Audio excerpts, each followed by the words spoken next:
नमस्कार दोस्तों, मास्टर जी क्लासेज में आपका स्वागत है। आज हम पढ़ेंगे इस पृथ्वी पर जीवन की उत्पत्ति कैसे संभव हुई, कैसे इस पृथ्वी पर पहले छोटे जीव आए, फिर उन छोटे जीवों से बड़े जीवों का निर्माण हुआ। आइए देखते हैं जीवन की उत्पत्ति या ओरिजिन ऑफ लाइफ। जीवन की उत्पत्ति के संबंध में बहुत सारे वैज्ञानिकों का बहुत सारा मत है। कुछ वैज्ञानिक कहते हैं कि जीवन की उत्पत्ति अपने आप हो गई, कुछ वैज्ञानिक कहते हैं कि जीवन की उत्पत्ति दूसरे ग्रह से हुई है, कुछ वैज्ञानिक कहते हैं कि नहीं, जीवन की उत्पत्ति रासायनिक क्रियाओं के फलस्वरूप समुद्र में हुई है। आइए देखते हैं कि कौन से वैज्ञानिकों ने कौन से सिद्धांत दिए और उसके अंतर्गत उन्होंने कौन कौन सी बातें कही। सबसे पहले जीवन के सिद्धांत को या जीवन की उत्पत्ति के सिद्धांत को हम दो भाग में बांटते हैं। पहला भाग एंशिएंट थियरी यानी कि प्राचीन सिद्धांत, उसके बाद दूसरा जो है मॉडर्न थियरी या नवीन सिद्धांत। प्राचीन सिद्धांत जो है प्राचीन काल में दिया गया, बहुत सारे वैज्ञानिक हैं इसमें जिन्होंने इस मत का सपोर्ट किया। प्राचीन सिद्धांत और नवीन सिद्धांत, ओरिजिन ऑफ लाइफ को दो सिद्धांत के हेडिंग में हम लोग पढ़ेंगे। एक है एंशिएंट और एक है मॉडर्न। चलिए देखते हैं एंशिएंट थियरी। सबसे पहले हम देखते हैं कि प्राचीन सिद्धांत जो है किन किन वैज्ञानिकों ने दिया है और उन वैज्ञानिकों ने किन किन बातों को जिक्र किया है। आइए देखते हैं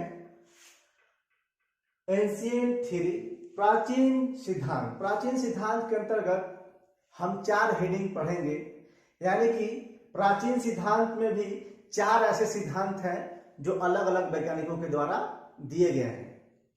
तो प्राचीन सिद्धांत का जो पहला सिद्धांत है वह है थियरी ऑफ स्पॉन्टेनियस जनरेशन, यानी कि सतत विकास का सिद्धांत।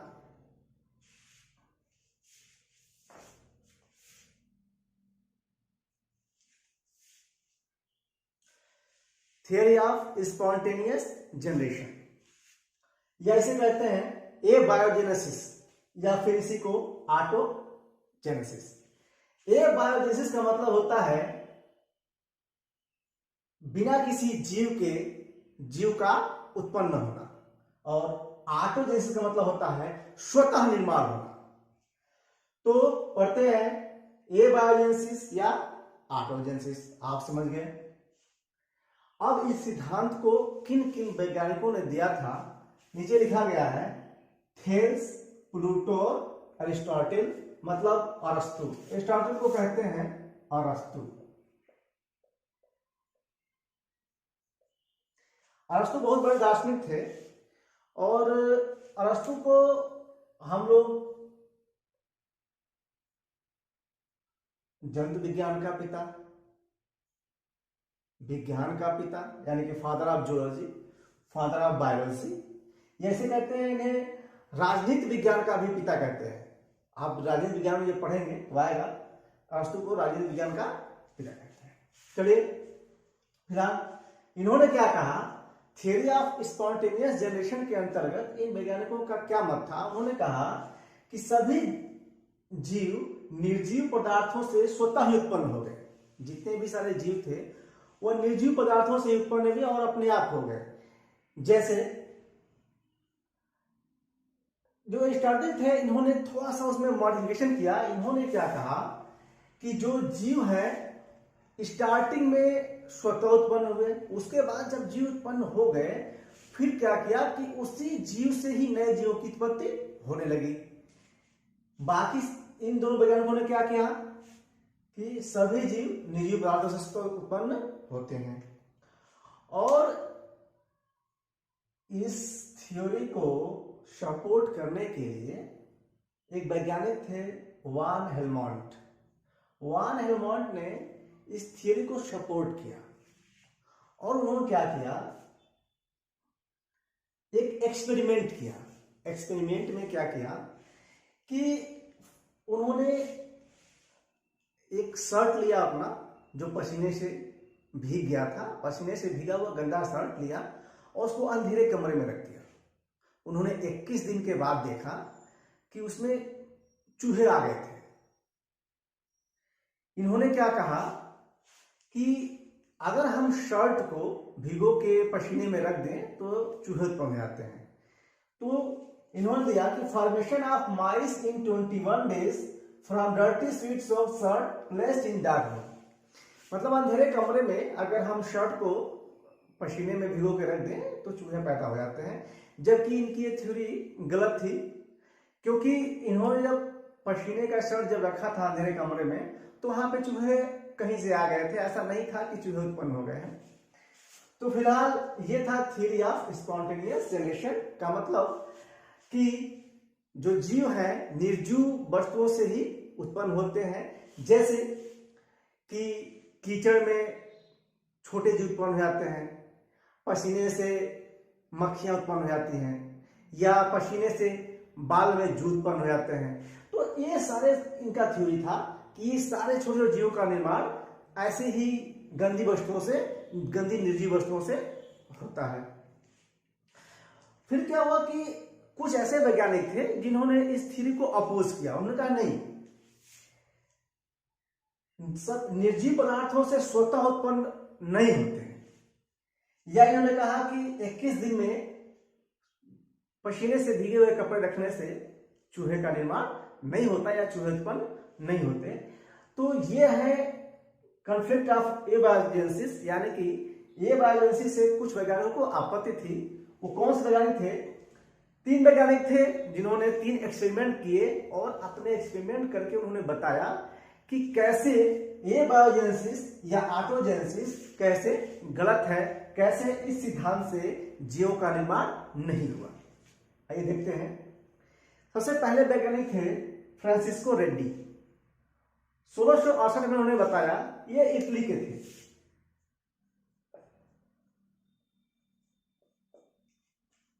इटली के थे। इन्होंने बताया, एक एक्सपेरिमेंट किया उन्होंने कहा कि 2 जार लिया, एक जार को खुला छोड़ा, एक जार को पार्चमेंट पेपर से बंद कर दिया और उन दोनों जार के अंदर मछली रख दिया। मछलियों को बंद कर दिया, एक जार को पार्चमेंट पेपर से बंद कर दिया और एक जार को देखिए खुला छोड़ दिया। जिस जार को खुला छोड़ दिया उस जार में फ्लाइज मतलब मक्खियां अंदर घुसी और इस फीसे जाए मछलियों को सड़ाने लगी, जिससे क्या हुआ कि इस जार में माइक्रोब्स का निर्माण हो गया, छोटे छोटे सूक्ष्म जीवों का, बैक्टीरिया, फंगस, इनका निर्माण हो गया। उसके बाद क्या हुआ, जो पार्चमेंट पेपर से जो सील किया हुआ जार था उसमें जो डेड फिशेस थी उनका डिकम्पोजिशन नहीं हुआ और उसमें किसी भी बैक्टीरिया, जीवाणु का निर्माण नहीं हुआ। रेड्डी साहब ने बताया कि जो निर्जीव पदार्थों से जीवों का निर्माण हो रहा था वो गलत है। ऐसा होता तो डेड फिशेस से भी छोटे छोटे जीवों का निर्माण हो गया होता, लेकिन ऐसा नहीं हुआ क्योंकि जो मक्खियां अंदर आई थी वो अपने साथ जीवाणु लेकर आई थी, बैक्टीरिया लेकर आई थी और इन्होंने सड़ाया, वहां बैक्टीरिया पनपे, बैक्टीरिया का निर्माण हुआ। पार्चमेंट पेपर से सील किए हुए जार में कहीं से भी मक्खियां घुसी नहीं, इसीलिए इसके अंदर बैक्टीरिया के भी निर्माण नहीं हुआ, बैक्टीरिया भी नहीं पहुंच पाए। इसके बाद दूसरे वैज्ञानिक थे लैजारो स्पेलेंजी, ये भी इटली के ही थे।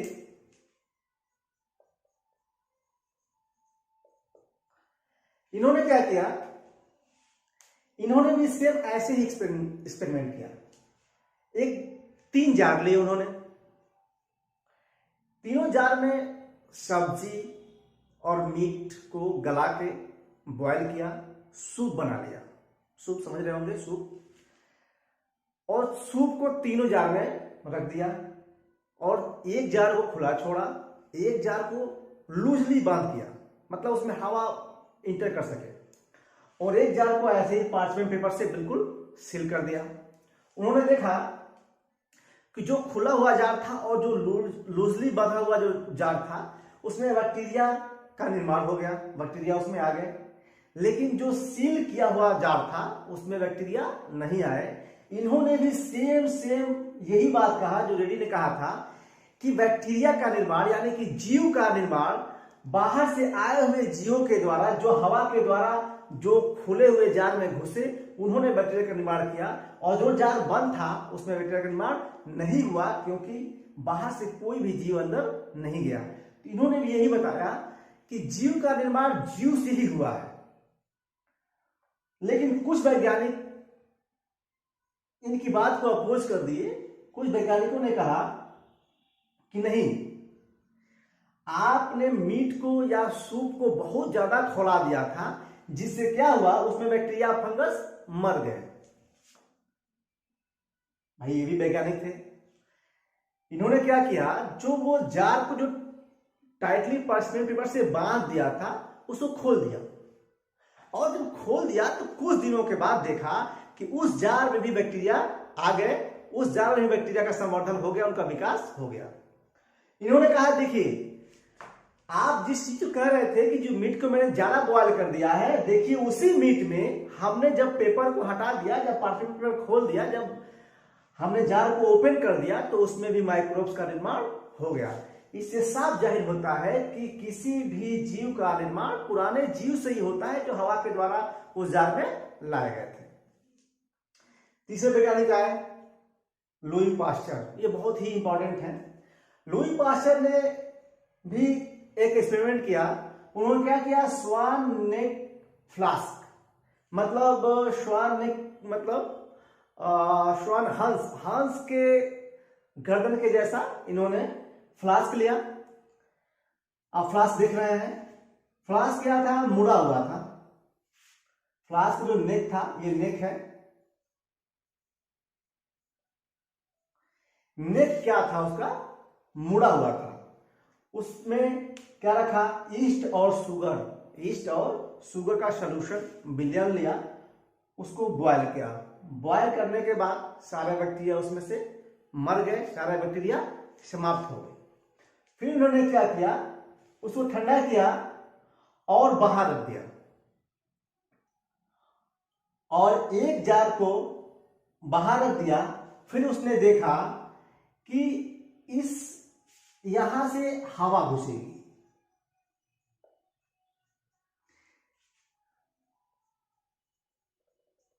जब हवा इस रास्ते से जब इंटर करेगी तो जो गर्दन जो मुड़ा हुआ है वहां से क्या होगा, एयर बाउंड पार्टिकल, जो भी जीवाणु है, जो भी बैक्टीरिया है, वो यहां पे रुक जाएंगे।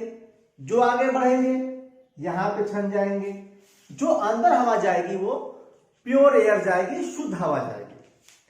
तो अंदर उन्होंने देखा कि यहाँ पे नो बैक्टीरिया, किसी भी बैक्टीरिया का निर्माण नहीं हुआ, क्योंकि जो एयर गई है वो अंदर यहां तक जो पहुंची है प्योर एयर पहुंची है, इसमें कोई भी बैक्टीरिया मौजूद नहीं थी। फिर क्या किया इन्होंने, इस फ्लास्क को तोड़ दिया, यहां से क्या किया, इसको तोड़ दिया और ऐसे बन गया।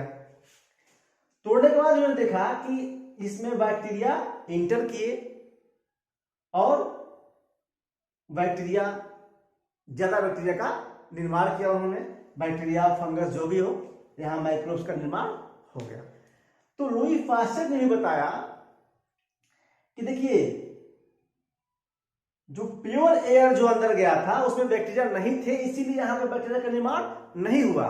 जबकि इस फ्लास्क में नेक तोड़ने के बाद यह जो एयर गई वो प्योर एयर नहीं थी, और उसमें जीवाणु, बैक्टीरिया, विषाणु जो भी रहे हों वो अंदर गए और फिर जीवाणु का निर्माण किया। इस तरह से हम देखेंगे कि जो पहला थियरी ऑफ स्पॉन्टेनियस जनरेशन है, इसको बहुत सारे वैज्ञानिकों ने नकार दिया, और लास्ट में यही आया कि थियरी ऑफ स्पॉन्टेनियस जनरेशन या एबायोजेनेसिस थियरी से ओरिजिन ऑफ लाइफ नहीं हुआ, यानी जीवन की उत्पत्ति नहीं हुई। अब हम पढ़ेंगे इसके बाद दूसरी थियरी। ये एंशिएंट थियरी का पहला हम लोग पढ़े थे एबायोजेनेसिस, अब हम लोग पढ़ेंगे दूसरी थियरी। एंशिएंट थियरी के अंतर्गत दूसरी थ्योरी पढ़ते हैं, थ्योरी ऑफ स्पेशल क्रिएशन। इसके पहले हमने पहली थ्योरी पढ़ी थी, थ्योरी ऑफ स्पॉन्टेनियस जनरेशन या थ्योरी ऑफ एबायोजेनेसिस या थ्योरी ऑफ ऑटोजेनेसिस। दूसरी थ्योरी पढ़ते हैं, थ्योरी ऑफ स्पेशल क्रिएशन।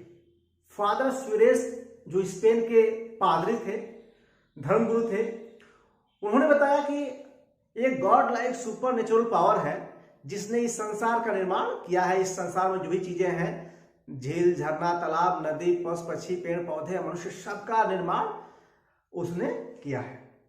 हमारे वहां भी कहते हैं कि ब्रह्मा ने पूरे सृष्टि का निर्माण किया है। ब्रह्मा के सर से मनुष्य और दैत्य ने जन्म लिया, ब्रह्मा के मुंह से बकरी निकली, ऐसी तमाम तरह की बातें हैं। लेकिन जैसे जैसे थ्योरी ऑफ स्पेशल क्रिएशन, जैसे जैसे विज्ञान आगे बढ़ा, वैसे वैसे यह थ्योरी भी समाप्त हो गई। तीसरी थ्योरी आते हैं कॉस्मोजोइक थ्योरी या थ्योरी ऑफ पैंसपर्मिया। क्या है cosmozoic theory?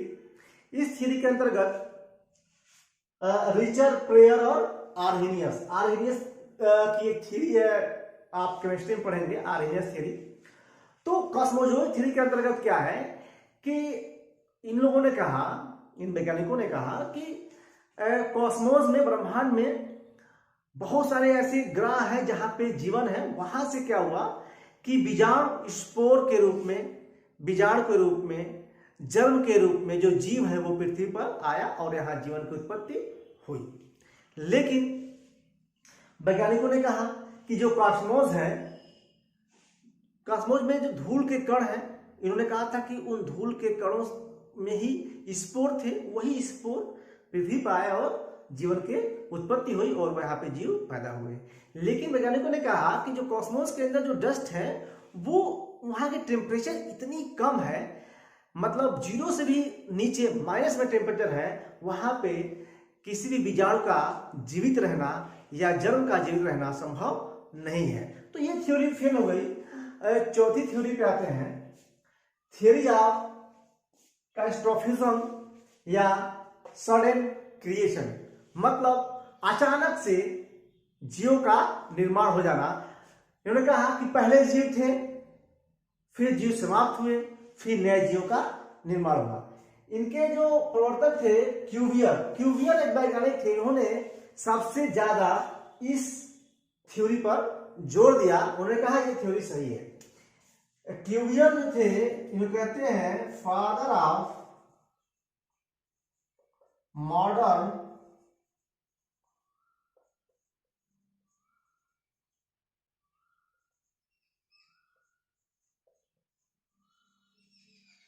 Theory of modern palaeontology. याद रखिएगा, बहुत पूछता है। तो थ्योरी ऑफ एंशिएंट थ्योरी में यही 4 थ्योरी थी जो खत्म हुई। अब हम पढ़ते हैं मॉडर्न थ्योरी। एंशिएंट थ्योरी में कितनी थ्योरी थी? 4 theory. Theory of spontaneous generation, theory of special creation, theory of panspermia या कॉस्मोजोइक थ्योरी, और थ्योरी ऑफ सडन क्रिएशन। अब हम दूसरी थ्योरी पढ़ते हैं जो है मॉडर्न थ्योरी। मॉडर्न थ्योरी को केमिकल इवोल्यूशन थ्योरी भी बोलते हैं या इसको ओपेरिन्स थ्योरी बोलते हैं, क्योंकि इस थ्योरी को AI ओपेरिन ने 1924 में दिया था। और AI ओपेरिन ने इसको अपनी थ्योरी जो पब्लिश किया था, किस बुक में किया था? Origin of life. Origin of life नाम से उनकी एक बुक थी, उसमें इन्होंने 1936 में इस बुक को इन्होंने पब्लिश किया था। किस नाम से? Origin of life. और इन्होंने बताया कि जो पृथ्वी पर जो जीव की उत्पत्ति हुई वो 8 स्टेप में हुई। कितने स्टेप में? 8 स्टेप्स ऑफ केमिकल इवोल्यूशन। जो रासायनिक प्रक्रिया के फलस्वरूप जो जीव की उत्पत्ति हुई वो 8 स्टेप में हुई। और हम बारी बारी से 8 स्टेप के बारे में पढ़ते हैं। आइए पहला स्टेप देखते हैं, एटॉमिक स्टेज। सबको पता है सारी वस्तुओं का निर्माण एटम से ही हुआ है। एटम में बाहर कक्षाएं होती हैं, सेंटर में न्यूट्रॉन और प्रोटॉन होते हैं, बाहर कक्षाओं में इलेक्ट्रॉन घूमते रहते हैं, सबको पता है। तो एटॉमिक स्टेज में ब्रह्मांड में या पृथ्वी पर सिर्फ क्या थे? एटम थे। Hydrogen, nitrogen, sodium, potassium, calcium, सारे तत्वों के क्या थे? एटम थे। उसके बाद दूसरी स्टेप क्या आई, ओरिजिन ऑफ मॉलिक्यूल्स। अब एटम्स के बाद दो एटम आपस में रिएक्ट किए, दो या दो से अधिक एटम जो आपस में रिएक्ट करते हैं तो क्या बनाते हैं, मॉलिक्यूल बनाते हैं। केमिस्ट्री में पता होगा आपको। तो दो या दो से अधिक एटम्स आपस में इंटरेक्ट करके क्या बनाए, मॉलिक्यूल बनाए। क्या बनाए, मॉलिक्यूल। मॉलिक्यूल में क्या बना, हाइड्रोजन बना, मीथेन बना और पानी बना। देखिए शुरुआत में पृथ्वी आग का गोला थी, सबको पता है।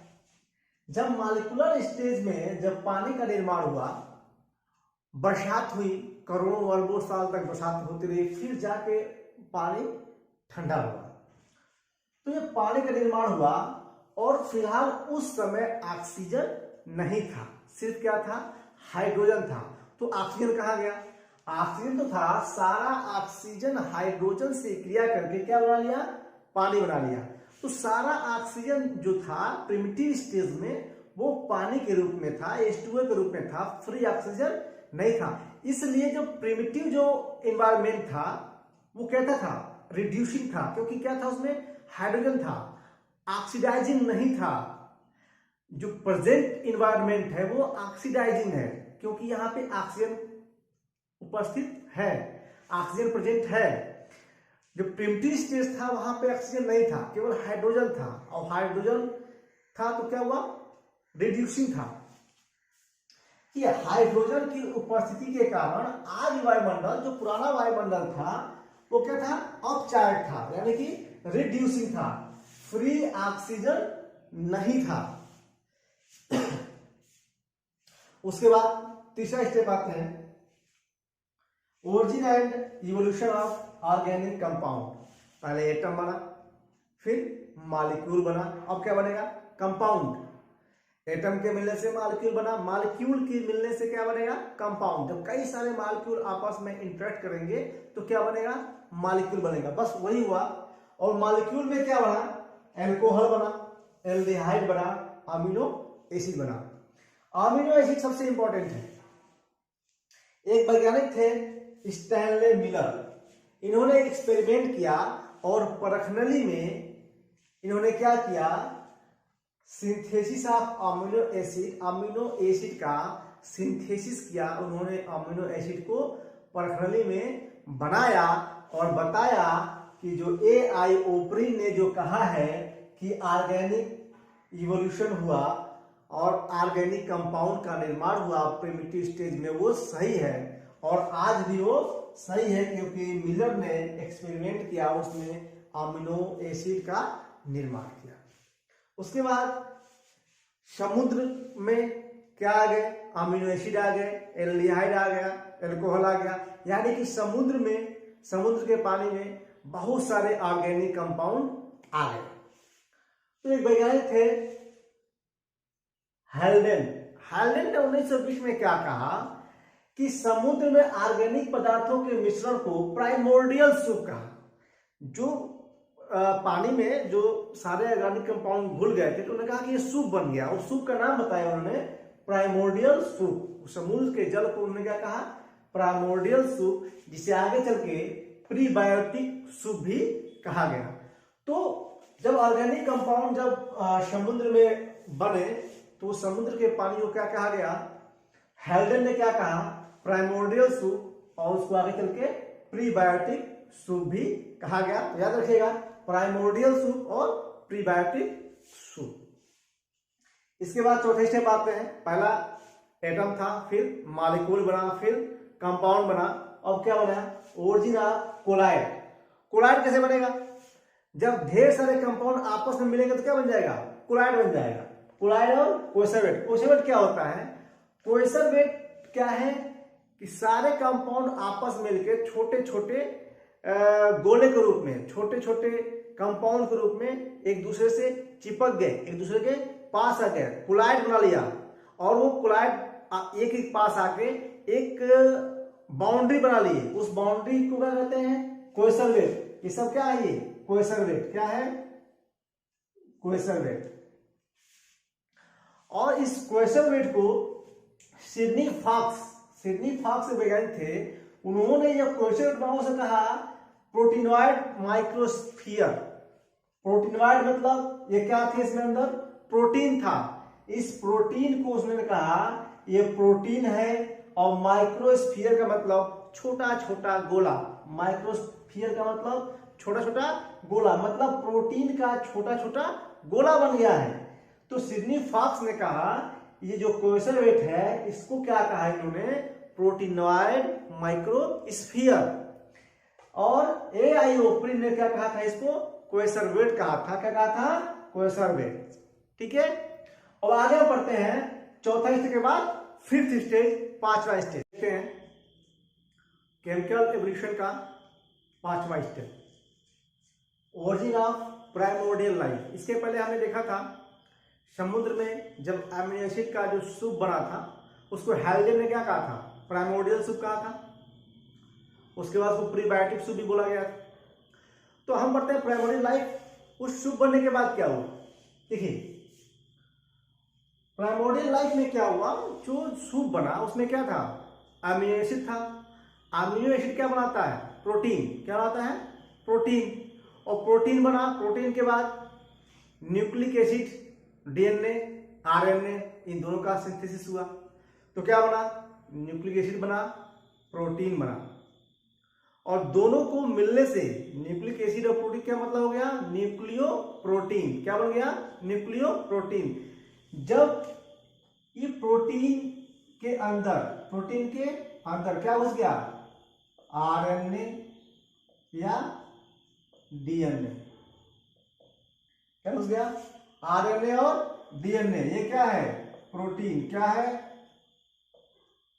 और ये क्या है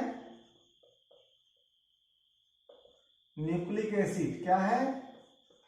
तो प्रोटीन और क्या बन गया न्यूक्लियो प्रोटीन, प्रोटीन के अंदर न्यूक्लिक एसिड। आप देखेंगे synthesis of RNA and DNA, ये दोनों क्या है न्यूक्लिक एसिड है, क्या है न्यूक्लिक एसिड। तो न्यूक्लिक एसिड का सिंथेसिस हुआ, उसके बाद क्या हुआ न्यूक्लियो प्रोटीन बना। जब प्राइमोर्डियल सूप में अमीनो एसिड बना था उसके बाद क्या बना था प्रोटीन बना था, प्रोटीन के बाद क्या बना न्यूक्लिक एसिड, और न्यूक्लिक एसिड और प्रोटीन जब आपस में मिले तो क्या बन गया न्यूक्लियो प्रोटीन। और न्यूक्लियो प्रोटीन ही क्या होता है वायरस, वायरस क्या होता है बाहर कैप्सिड होता है जो खोल होती है प्रोटीन की बनी होती है, और जो उसमें जेनेटिक मटेरियल अंदर होता है वो क्या होता है न्यूक्लिक एसिड, क्या होता है या तो आरएनए होता है या तो डीएनए होता है।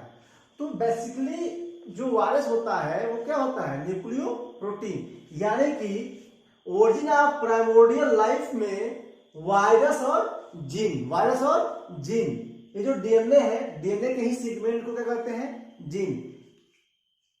तो ओरिजिन ऑफ प्राइमोर्डियल लाइफ में क्या बना आरएनए बना डीएनए यानी कि न्यूक्लिक एसिड बना, फिर न्यूक्लियो प्रोटीन बना, न्यूक्लियो प्रोटीन ही क्या होता है वायरस, इस तरह से वायरस बना और जीन बना।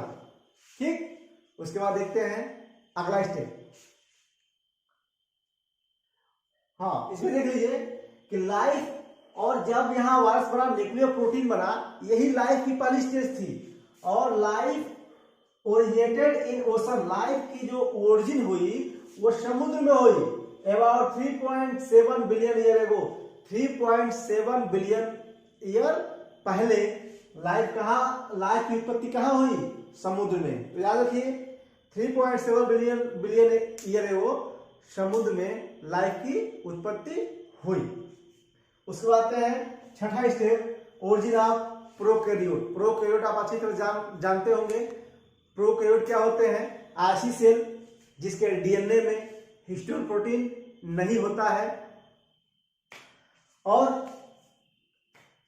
जिसके कोशिका में न्यूक्लियस नहीं होता है, न्यूक्लियोलस भी नहीं होता है और उसमें माइटोकॉन्ड्रिया भी नहीं होता है। तो ऐसी कोशिका बनी जिसके अंदर जिसके जेनेटिक मटेरियल में हिस्टोन प्रोटीन नहीं था, जिसमें न्यूक्लियस नहीं था, जिसमें न्यूक्लियोलस नहीं था, जिसमें माइटोकॉन्ड्रिया नहीं था। जो माइटोकॉन्ड्रिया को कहते हैं पावर हाउस, क्या कहते हैं? Power house of the cell, cell का पावर हाउस कहते हैं। और जब माइटोकॉन्ड्रिया नहीं था तो वो शोषण कहां से होता था? तो माइटोकॉन्ड्रिया की जगह पे मीजोसोम,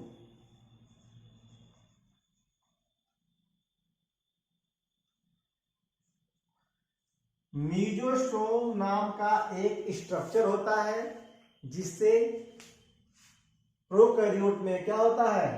रेस्पिरेशन की क्रिया होती है। और माइटोकॉन्ड्रिया क्या कहते हैं? Power house. क्या कहते हैं? Power house, power house of cell, कोशिका का पावर हाउस। चलिए, तो जब प्रोकैरियोट बन गया उसके बाद क्या हुआ?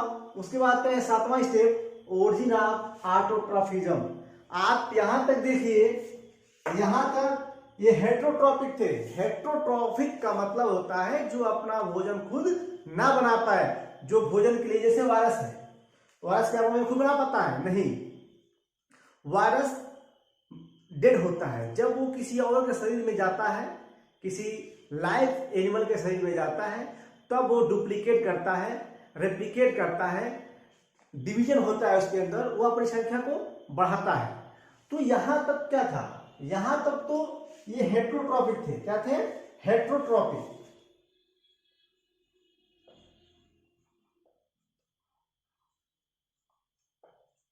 हेट्रोट्रॉपिक थे मतलब अपना भोजन खुद नहीं बना पाते थे। लेकिन इसके बाद क्या हुआ? ओरिजिन ऑफ ऑटोट्रॉफिज्म हुआ, यानी कि स्वपोषित, जो अपना भोजन खुद बना ले, उनका विकास हुआ। यह स्वपोषित,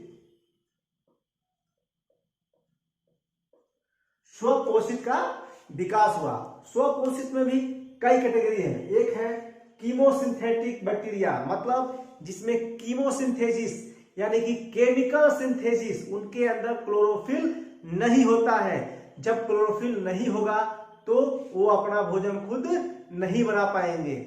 फिर भी ये अपना भोजन बनाते हैं। कैसे बनाते हैं? जो क्लोरोफिल नहीं होता है तो अपना भोजन कैसे बनाते हैं? Chemical energy of fermentation, chemical energy of fermentation, जो फर्मेंटेशन या क्या कहते हैं इसको? किण्वन,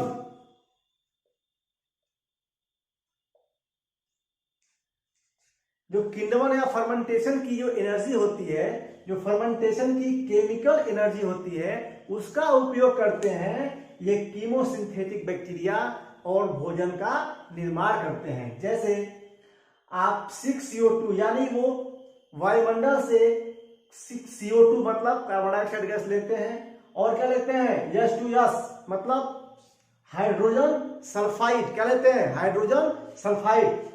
कार्बन डाइऑक्साइड और हाइड्रोजन सल्फाइड जब लेते हैं और फर्मेंटेशन की क्रिया होती है तो ग्लूकोज क्या बनता है? C6H12O6 क्या बनता है? ग्लूकोज। क्या बनता है?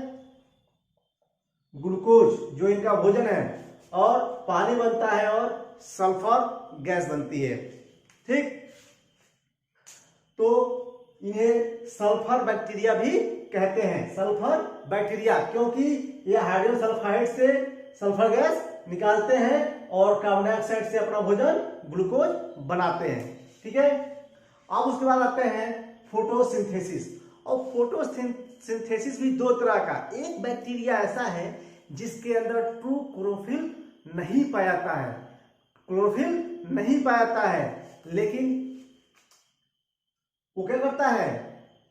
वो कार्बन डाइऑक्साइड गैस और हाइड्रोजन सल्फाइड से ग्लूकोज तो बनाता है, लेकिन फर्मेंटेशन की एनर्जी से, केमिकल एनर्जी ऑफ फर्मेंटेशन यानी कि किण्वन की एनर्जी से अपना भोजन नहीं बनाता है। वह सोलर एनर्जी यानी कि सूर्य की ऊर्जा से अपना भोजन बनाता है। लेकिन इसके अंदर क्लोरोफिल नहीं होता है। क्लोरोफिल न होने के कारण यह कार्बन डाइऑक्साइड गैस और हाइड्रोजन सल्फाइड से अपना भोजन बनाता है, लेकिन किसकी उपस्थिति में? Solar energy. कीमोसिंथेसिस में क्या था?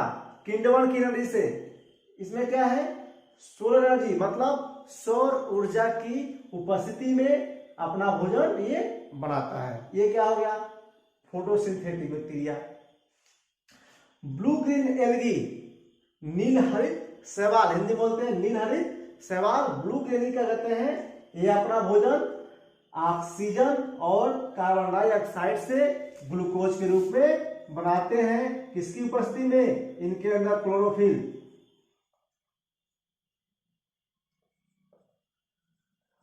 क्लोरोफिल ही होता है और सोलर एनर्जी, सोलर एनर्जी और क्लोरोफिल की उपस्थिति में अपना भोजन बनाते हैं। जैसे कि सारे पौधे अपना भोजन इसी तरह से बनाते हैं। इसके बाद आते हैं origin of eukaryotic cell. Eukaryotic आप समझते हैं जिसके अंदर सेल वॉल होता है। सेल वॉल प्लांट सेल में होता है, एनिमल सेल में सेल वॉल नहीं होता है, प्लाज्मा होती है। यानी कि बाहर प्लाज्मा या सेल वॉल, उसके अंदर न्यूक्लियस होता है, न्यूक्लियस के बाहर न्यूक्लियर मेम्ब्रेन होती है, जेनेटिक मटेरियल में हिस्टोन प्रोटीन होता है। इसका जो रेस्पिरेशन होता था म्यूजोसोम से, इसमें रेस्पिरेशन किससे होता है, माइटोकॉन्ड्रिया से होता है। और ढेर सारी खूबियां हैं यूकैरियोटिक की जो आप आगे पढ़ेंगे। इस तरह से ओरिजिन ऑफ लाइफ समाप्त होती है।